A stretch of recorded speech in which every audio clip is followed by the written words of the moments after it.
can't believe it's the end of the year already, and it's time for another one of these best movies of the year lists. This is going to be my top 10 movies of 2025. It's really my favorites because if I was quantifying by quality, or there are a lot of movies that are very well made and very well put together that I don't particularly ever want to see again because they were too heavy or they made me feel terrible when I watched them. So this is a favorites list. These are my favorite movies of 2025, and I'll tell you why as we talk about these movies. My goal is not to spoil any of these movies.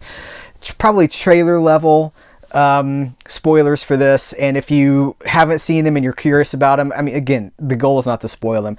I saw about 50 movies at the theater this year, which is great. I thought it would be more, honestly, because I'm an AMC A-list subscriber. So that means that for $20 a month, I can see 4 movies every single week in IMAX, in 3D, whatever. I went to see The Shining and its repertory, so re-released to theaters in IMAX. The Shining in IMAX was amazing.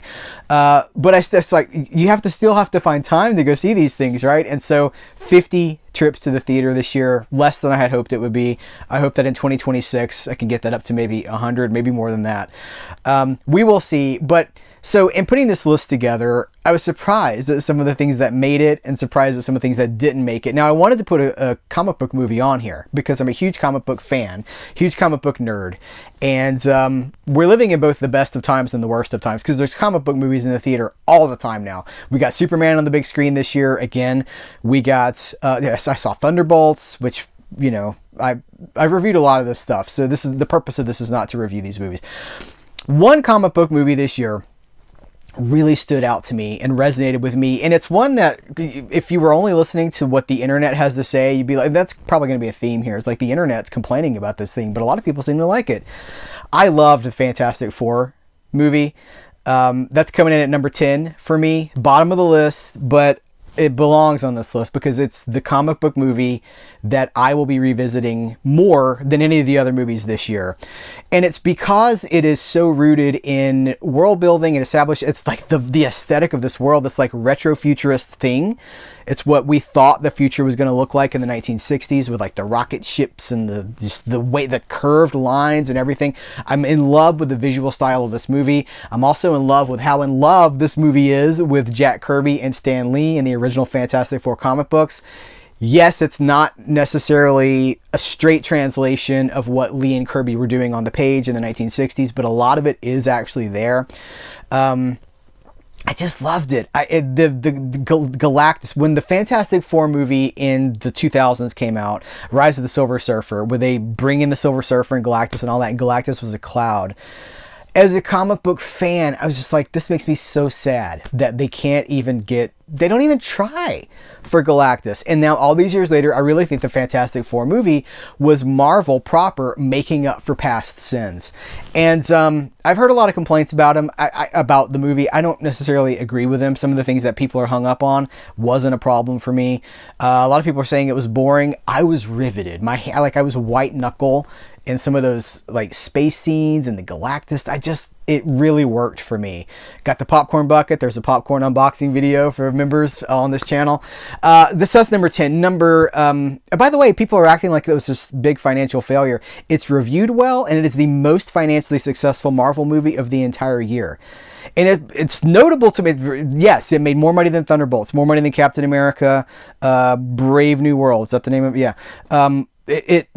It did better than any of the other, Marvel theatrical releases this year. And so anybody that's talking about, like, well, that's just the internet being the internet. I love one more thing. I loved that this movie does not take place in the Marvel Cinematic Universe. It eventually will. And somebody's like, well, the post-credit scene does. Like, we don't know that. It probably will tie into, well, I know it'll tie into what's coming later, but this movie stands alone. It's the same world building that we got in the first Captain America movie, the first Iron Man movie. So for that, it's a throwback. No sequel is going to be able to do what this movie did. This was the one for me. I don't need Fantastic Four 2. I don't need any of the other stuff. This is the Fantastic Four movie I've been waiting on since I was a kid. Coming in at number 9, I heard this director recently in an interview, podcast interview, talking about how they had grown up in basically evangelicalism evangelism, whatever you would say, fundamentalism, and that for years and years of their life, every single day, the focus of that day was building a relationship with Jesus Christ and sharing that relationship with others. And that's my experience as well. I grew up in the church. My father was a deacon. We were heavily into the evangelical movement. Church 3 times a week, Sunday morning, Sunday night, Wednesday. Sometimes they're in the middle of the week for a deacon meeting. Deep into it for decades, for my entire childhood, and kind of even now that's a thing in the background. So hearing this director talk about this and how that shapes the movie, I'm talking about Wake Up Dead Man from Rian Johnson. Listen, man, the Star Wars movie that Rian Johnson made is the least interesting thing he's ever done. I can't believe that people are still arguing about whether The Last Jedi is a good Star Wars movie or a bad Star Wars movie. He's over here making movies about faith. Now, here's the thing, is like this guy that came out of the evangelical movement is now, from what I understand, an atheist. But this tension between growing up with faith and now not believing, and how it's not at rest in him. And he's like, in this interview, he's like, I'll probably always be. He's like, once you have faith, you forever wrestle with faith. So this is the latest of the Benoit Blanc murder mysteries. It's Knives Out, right? Knives Out, Glass Onion, and now Wake Up Dead Man. And it's a Netflix movie. And there's a whole conversation to be had about Netflix and whether they're good or bad for movies. This is not the place for that conversation. I want to talk about the movie itself. I don't pretend, like the murder mystery aspect of this, by the way, Daniel Craig as Benoit Blanc, again, maybe Bond is the least interesting thing that he's done because it doesn't allow him to really do anything that we don't expect. It's everything that we do expect, whereas some of these other characters, like, he's now, like, he's got all the money he needs, right? He's like, well, I'm just going to make, they're going to be making these movies forever. And the murder mystery aspect of this is fine. But the backdrop of this being a devout priest and then a charlatan priest and then maybe like a fire and brimstone preaching thing, that is so interesting to me because that's absolutely the world that we're living in right now. Is we've got this one aspect of Christianity that thinks that it's about service and it's about taking care of people and it's about, as Jesus would say, washing feet. And the other half is about, no, Christianity is about conquering your enemies.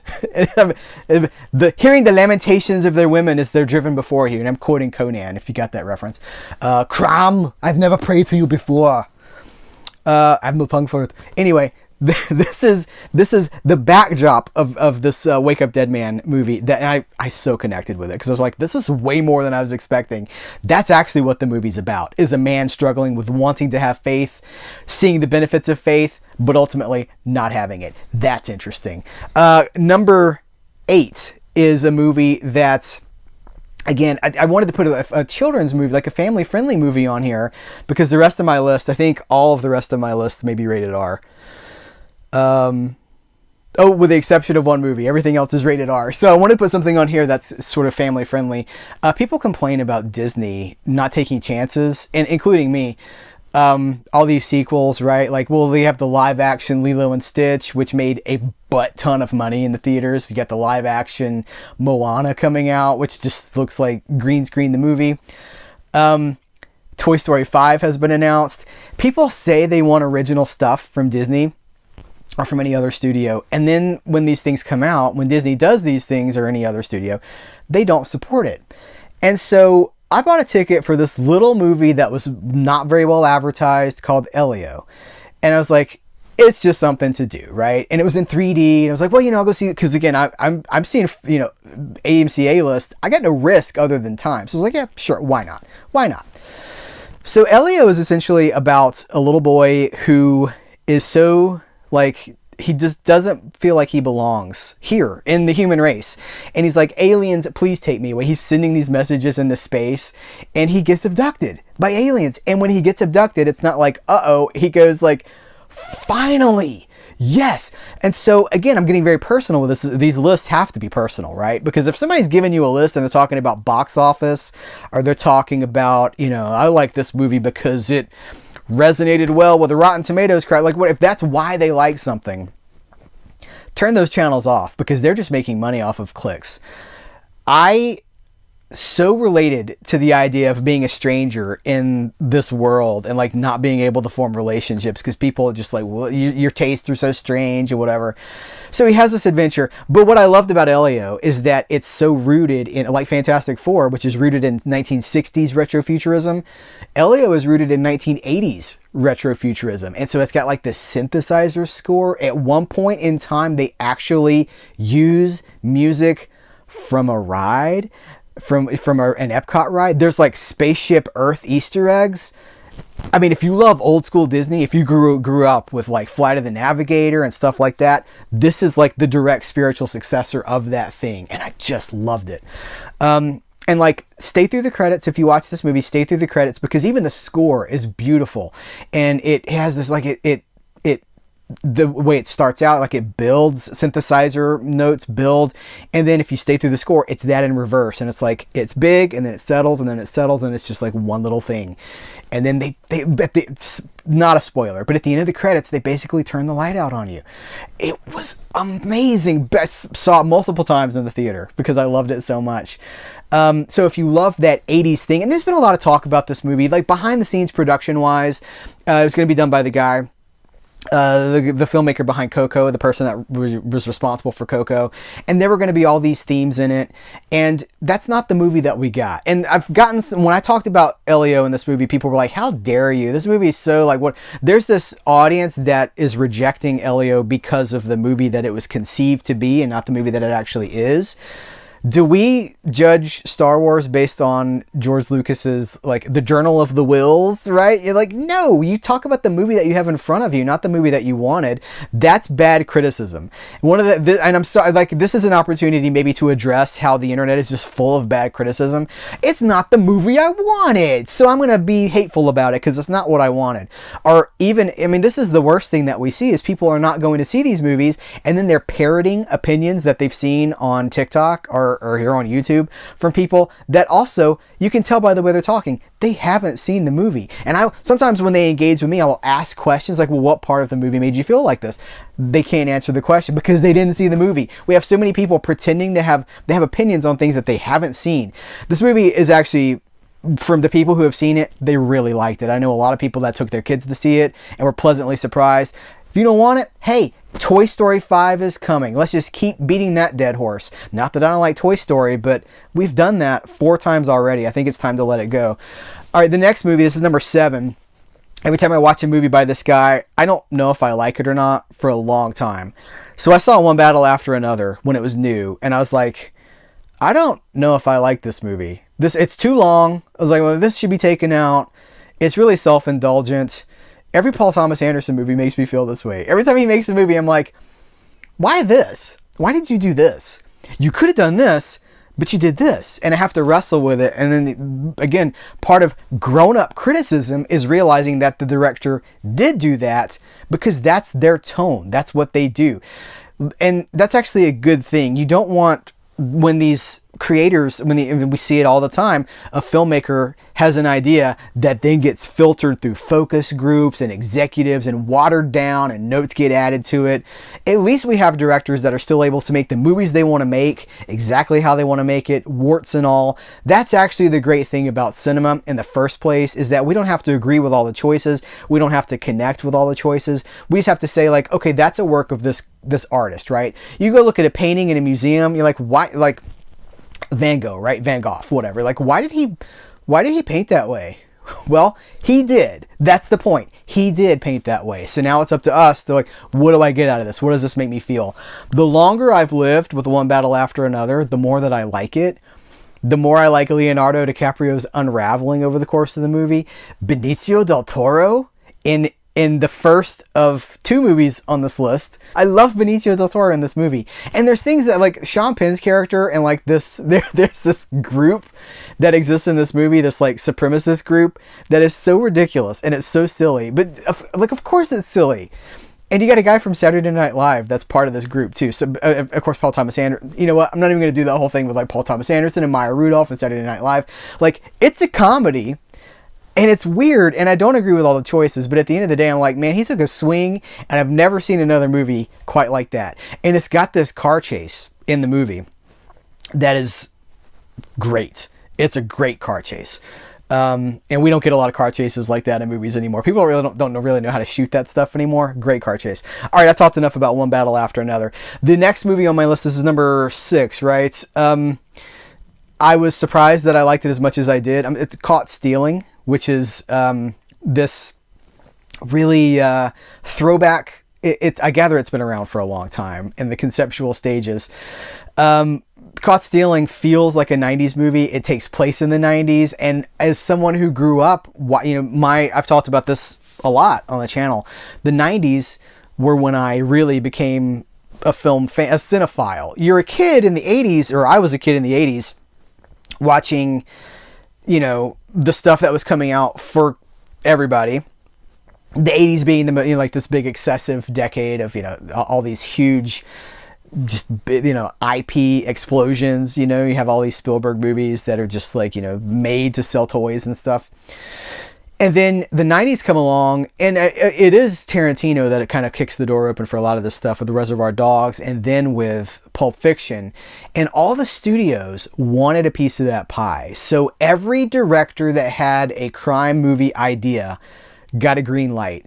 And we ended up with hundreds of small character-based crime movies that didn't cost a lot of money and that really relied on the story and the performances.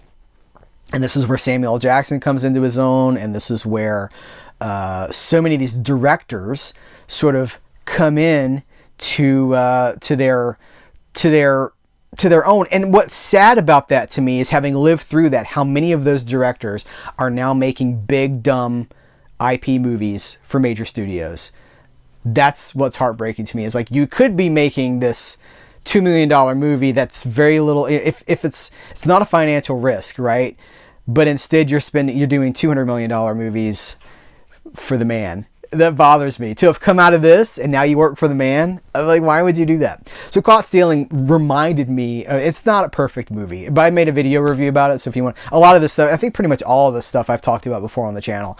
I enjoyed Caught Stealing. Coming in at number 5, The Phoenician Scheme. This was Wes Anderson. You either like Wes Anderson or you don't like Wes Anderson. And Wes Anderson is, of course, hit or miss. Some of them work better than others. But I saw this movie in theaters, and it was just such... I'm going to use a term from kids younger than me, because I'm older than some of you guys think I am. I'm Gen X. I was born in the 70s. And I hear kids talking about, like, it was a vibe, man. The Phoenician Scheme is a vibe. I mean, it really is. And so I watched this movie and I was like, whatever's happening in this movie, I'm just here for whatever the journey is. Like the music, dum, dum, dum, dum, piano bass. And then Wes Anderson's using classical music. It's so eclectic. And then I find out that he's basically made a movie about his father-in-law, that Benicio del Toro plays a character that is based on his father-in-law. He's like got all these business interests in the Middle East. They're like, The Phoenician Scheme. If you haven't seen The Phoenician Scheme, I recommend it with caution, because if you don't like Wes Anderson, you're not going to like this movie. But if you like what he does, this movie is just endlessly watchable to me. And like the way the characters deliver their lines. Michael Cera is so fun in this movie, and he gets to do 2 different performances. I showed it to my wife, and she was like, I could watch this every day. And I'm like, right? It's just endlessly watchable if you click into the thing that it's doing, because it's like, it's not loud. Oh, I just remember Benedict Cumberbatch in this movie. It's so bizarre, but I love it. Whatever that thing is that Wes Anderson does, long may he ride. I love what he does. Number 4. Okay. I am afraid of artificial intelligence. I'm not afraid of the technology of artificial intelligence. I'm afraid of the people that are using it. They're exploiting it for profits with no ethics whatsoever. Anytime we get some technology that makes our lives a little bit better, there are always the people, the vultures, that immediately swoop in and like, let's leverage this for maximum profits with no morality, no ethics. And so we have this technology that could make our lives better, could enrich us, could allow us. I think about Star Trek, right? Like the idea of the replicator, there's Earl Grey, hot. And then there it is. You have any meal you want, and it's ready to go. You go into the holodeck. You can have any fantasy that you want, and it's ready to go. But we're never going to have that because we have to make profits off of all this stuff. It would be like, in real life, Picard would go in and he'd be like, Earl Grey, hot. And the machine would be like, $37, please. That's the reality that we're living in. And so I'm afraid of artificial intelligence and its misapplication. I'm afraid of the machine. James Cameron warned us about this. All these movies that I grew up with in the 1980s warned us about the misuse of technology. Lo and behold, we're living it now. A robot took your job. But you guys remember the Dusty Rhodes Hard Times promo from the 1980s where he's like, I'm sorry, Daddy, a computer took your job. It's a wrestling promo, but he's talking about like, it's hard times, baby. And he goes like, a computer took your job. Like, yeah, a computer's supposed to make our lives easier. That being said, Companion is a movie. It may be sympathetic to the technology. Now, I hope that I'm not spoiling Companion for you. That's the least of the thing. I think at this point, the movie's almost a year old. I've already talked about it in non-spoiler terms. This is a movie that's dealing with AI. It's dealing with robotics. It's dealing with a very near future, if it's not already here. This might actually already be here.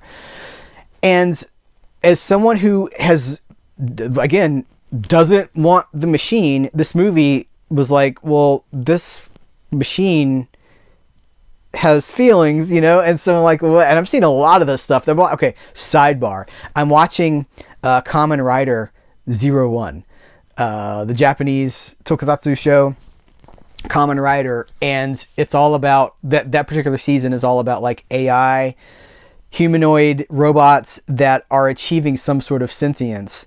And is this a good thing or a bad thing? This is what's happening in our culture. This is the zeitgeist, or the zeitgeist, as I heard someone pronounce it the other day. This is what's happening right now. Is like the technology has become a part of our lives. What happens when it starts to become a little bit self-aware? And Sophie Thatcher in Companion is perfect for this movie. I love Sophie Thatcher. I don't understand why she is not like a franchise leader. She is like a Tim Burton goth girl stepped out of the screen in real life. This is just who she is. And like studios do not seem to be tripping over themselves to get to her, to offer her roles. She's wonderful in this movie. And Jack Quaid is in this movie as well. The one of two movies that Jack Quaid is in, the other being Novocaine, which I liked, but I thought wore out. I was done with Novocaine before Novocaine was done with me. But this one I've seen multiple times, and every time I watch it, it rewards me more. Companion, if you haven't seen it, it has really interesting things to say about the times we're living in. Number 3, going back to a model that existed in the 1990s, which was short, straightforward, basic, not crime stories, but in this case, a spy story. Steven Soderbergh, the director of Sex, Lies, and Videotape, Out of Sight, the Oceans movies, the Oceans remake franchise with George Clooney and Brad Pitt. So Steven Soderbergh has just been doing like weird, interesting things for the last 20 years or so. And he's like, I'm going to bring back the competent little spy movie. And he did with Black Bag. So it's Michael Fassbender and it's Cate Blanchett as a couple, a married couple who are in intelligence in Britain. They're British intelligence agents. And it is nothing is in this movie that doesn't need to be there. It's like an hour and a half long. I think it was like a $50 million movie. I think he spent some money on it, but that was for the talent and for the locations.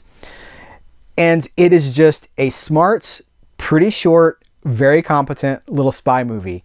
And I love it. And again, no scene. There's nothing that you can take out that doesn't, it's like Jenga, right? You take this one thing out, it all collapses. Everything needs to be there. There's no, in a world of Mission Impossible 36s or whatever the last one was, which I saw and thought it was the biggest waste of resources I've ever seen in a movie. Maybe not ever, but in a world of these huge Mission Impossible movies that are just dumb as a bag of hammers and make no sense and don't even try to make sense. They're just like, let's go to Italy or wherever. Like, this is a movie that actually feels carefully constructed and it relies on you to follow it and to pay attention. Black Bag is fantastic.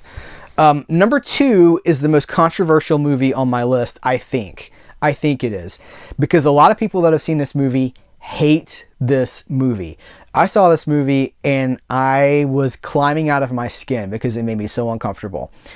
This is a movie about an American It's about a guy who was born in Australia, learned to surf, moved away, and now he's back in Australia to pass what he learned on to his son.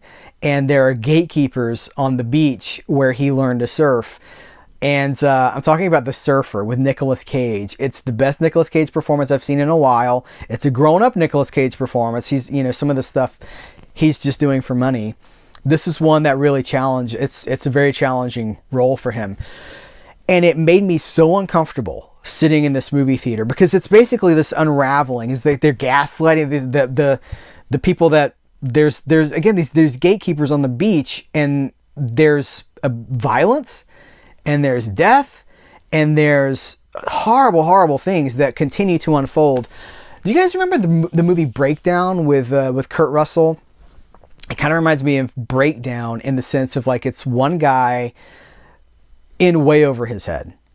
But the thing that I see that people really hate this movie is they're like, well, it's boring and I don't really understand what it's trying to say. So I don't think it's boring at all.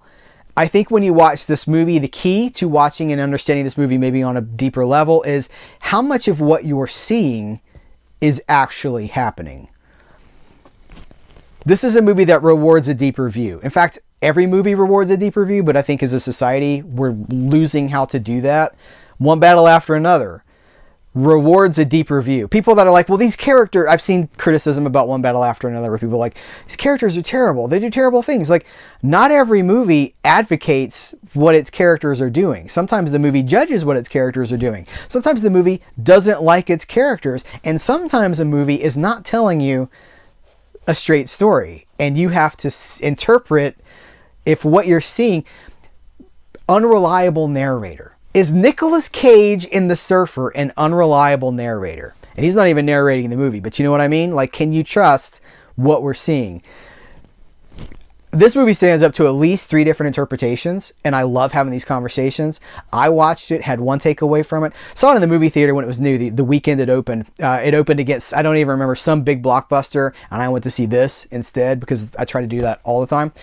And then I'll see the blockbuster later. I want my dollars to support the thing that is creator, has creator fingerprints on it and not executive rubber stamps. And so there was me and another guy in the theater. And the minute the credits hit, he was out of there so fast. And I was just like, wow, man, what's going on? And I continued to think about it. And I came home and like it came out on 4K. I showed it to my wife and she was like, I think this. And I was like, I didn't even think about that. What if that's the case? So again, there's like, I've thought of 3 there might be more than I've thought of 3 interpretations for this movie that may or not be, it's probably, deliberately, what's the word? Deliberately, what is the word that I'm looking for? Just vague. It's probably, it's kind of open to it. Like, okay, the ending of Darren Aronofsky is Aronofsky again. Talk about Aronofsky again. Because I talked about Caught Stealing. The ending of The Wrestler, spoilers, but it's not even a spoiler for The Wrestler, but like, what happens at the end of that movie? What's the end of that movie mean? Well, it doesn't matter exactly how you interpret it. I think maybe the results of what happens is all the same. I love movies that are open to ambiguous. That's the word I was looking for. A movie with an ambiguous ending that is open to different interpretations. What a gift to have something like that in 2025. All right, the last movie on my list, number one with a bullet, actually, is a movie that is about history. It is about music. It is about religion. You have already heard what a part of my life religion has played. And I use the word religion specifically because it's not spirituality. It's religion. It's the cold form of religion. It's about culture. Of course, I'm talking about Sinners, Ryan Coogler's Sinners. This is a movie that impressed me on every single front. And I'm like, I'm watching this movie. I'm like, you could have done this all along, Ryan Coogler. Like, okay, he makes Fruitvale Station and then immediately departs for Franchise Land. This is one of the people that I'm talking about where he has the talent to make this incredible self-realized, this piece of art that has fingerprints all over it. This was like, he's talked about in interviews how Sinners was like a love letter to, like, it was his uncle that taught him the blues music and all this stuff. And then he learns the history of like the Mississippi Delta. And like, it is a vampire story, but it's not literally intended. I don't think it's like, I've heard a lot of people say that it's like From Dusk Till Dawn. Like, I mean, ostensibly, they both have the blues in them, and there's both like a juke joint in both of them.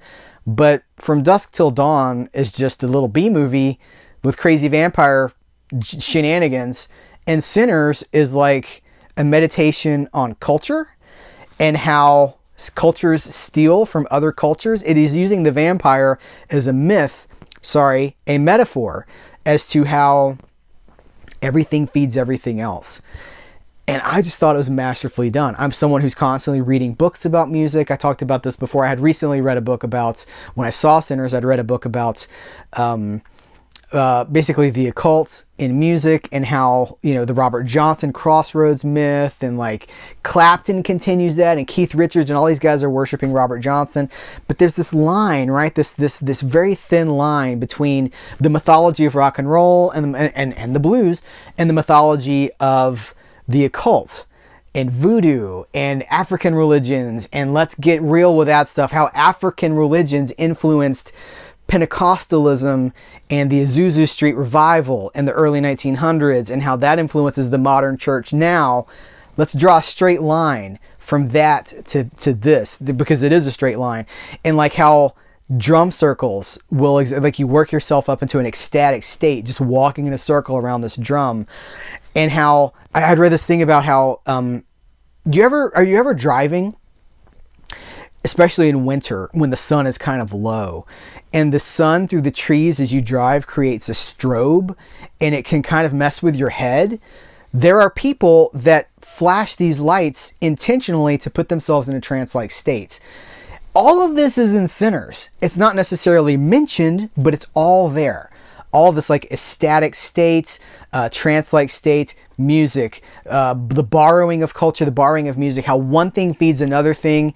It's a masterpiece, man. It is a masterpiece. And it's a heavy watch because of just the nature of race and some of the conflict that exists in the movie. But I'm like, Ryan Coogler, you had this? You could have made this? And you did like 2 Black Panther movies and Apollo Creed, Creed movies. Like, and I'm already kind of sad about the whole thing, because he makes Sinners and he's talking about doing a reboot of the X-Files. Now, I understand he wants to tell stories that have social relevance, but I'm like, the X-Files belongs to somebody else. Give us something else that belongs to you. When people talk about 2025, if somebody's like, 2025 has been the pits, first of all, you can reference them to all the good movies that you've seen this year, but you could also look at them and say, well, look at Ryan Coogler. Let's say Ryan Coogler, making this movie that he's got creative control over, and a piece of the action. That's not something that we get to see very often. That's a throwback to an earlier model. So there are some real bright spots. What 2026 is going to bring, I'm not sure, but I'm going to be there. Tumultuous time for movies, but art always survives. Art always rises to the top. Let's support it. What's your top 10? Let's continue the conversation in the comments below. If you like what you heard here and you want to support this channel, I would encourage you toward memberships, because there's exclusives every single week. A huge library of videos that are only for members, and a lot of other benefits too. Thank you guys. I appreciate you. Take care. Until next time, I will catch you later.